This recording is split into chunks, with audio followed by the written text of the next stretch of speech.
Hi, Tiger Cubs. We are going to do a lesson similar if you did with me last week with an empty water bottle. If you don't have an empty water bottle, you could also use any cup that's not breakable, because we are going to be working on our accuracy again. Remember, accuracy means hitting something right on the center of the target, right where you aimed for. So we're gonna start by using that in our muscle move. Let's get all warmed up and get our heart rate up and get some muscles growing. We're gonna start with an exercise called plank pull-throughs. So you're gonna start in a plank. Remember, a plank is the top of a push-up. Your body's gonna be in line, and that cup is gonna go right on the side of you. And you are going to need to stay in that plank, balance on one hand, reach through, get the cup, and move it to the other side of you. And then you're gonna move it back. So one hand at a time, you're gonna work on moving that cup, pulling it through to the other side. While you're doing that, you're gonna be using all the muscles in your whole body. You're gonna be using the muscles in your arms. You're gonna be using the muscles in your core, in your back, and in your tummy to make you nice and strong. You need to do 20 of those.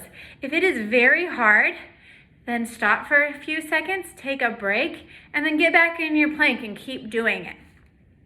It will be great. Next, we're gonna do high blocks. High blocks are gonna come from our belt, and they're gonna come straight up. So I'm gonna do a slow motion high block. That hand that was doing the block is going back to my belt. This one's coming up across at a diagonal and landing here. Remember, we don't want it too close to our head. We don't want it to be touching our forehead. We want it to be nice and strong out in front of our body, so that if something were coming down at our head, we would stop it. And then we're gonna switch. And regular speed, we're gonna go fast. And I want you to count all the way to 20 high blocks. We're gonna do 20 of everything today, so it'll be really good practice counting, and also it'll be easy to remember how many we're gonna do. So we're gonna do 20 plank pull-throughs if you haven't already, and then we're gonna do 20 high blocks. Our stance of the day is our back stance. I think back stances are the hardest for most people. In a back stance, our feet are in an L shape. So your back foot is the back part of the L, and the front foot is gonna point right at me, and it's the long top part of the L.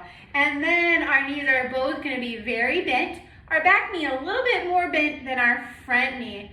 And that is our back stance. Keep your hands up in guard position, up as high as your eyeballs while you practice back stance. And if you stay in back stance very long, your back leg will start getting a little shaky, and it'll feel like a little tired, and your brain is gonna say, I don't wanna do this anymore. I don't wanna stay bent, because you're putting more weight on your back leg than your front leg. If you're feeling kind of tired standing in back stance, you're doing it right.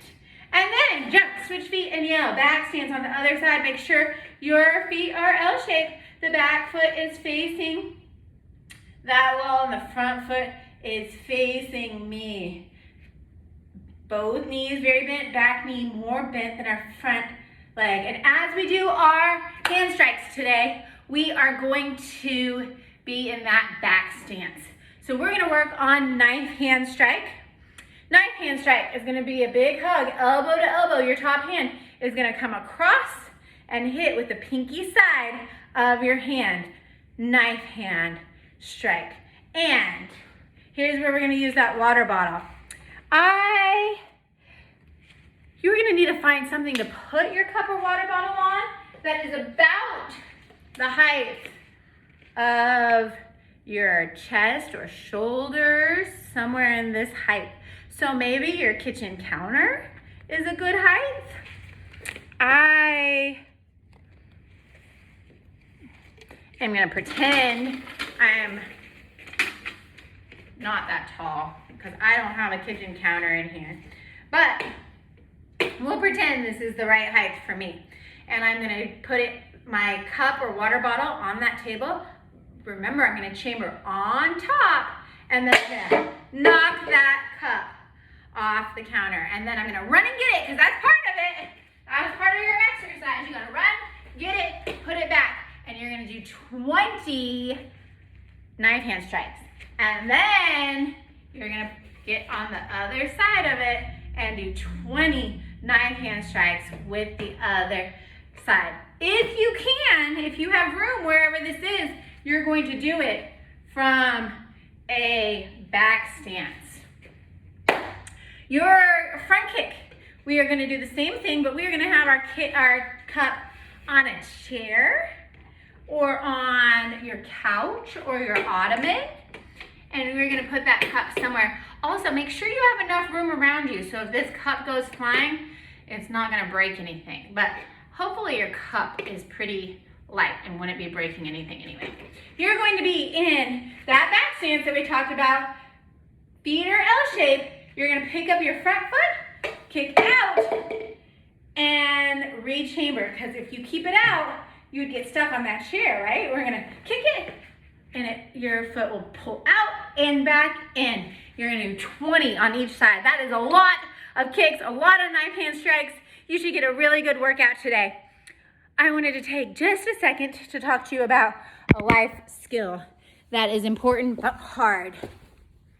And that is something we work on at our house sometimes, and it is learning to accept a no answer. So sometimes when you ask for stuff, the answer is yes, and that's very fun and exciting, but sometimes the answer is no. And when the answer is no, you just have to learn to be okay with that sometimes. So next time you ask for something, like today, Kelsey wanted to go to Jump Street. And I had to say, no, sorry, Jump Street's closed. But she didn't cry or throw a fit. She understood that she couldn't go to Jump Street because she has learned to accept a no answer. So sometimes when she wants to get upset because she asks for something she can't have, we just say, remember, we're practicing learning to accept a no answer. So sometimes the answer is yes, sometimes the answer is no. But if the answer is no and you throw a fit, then you're going to hear a lot more no's.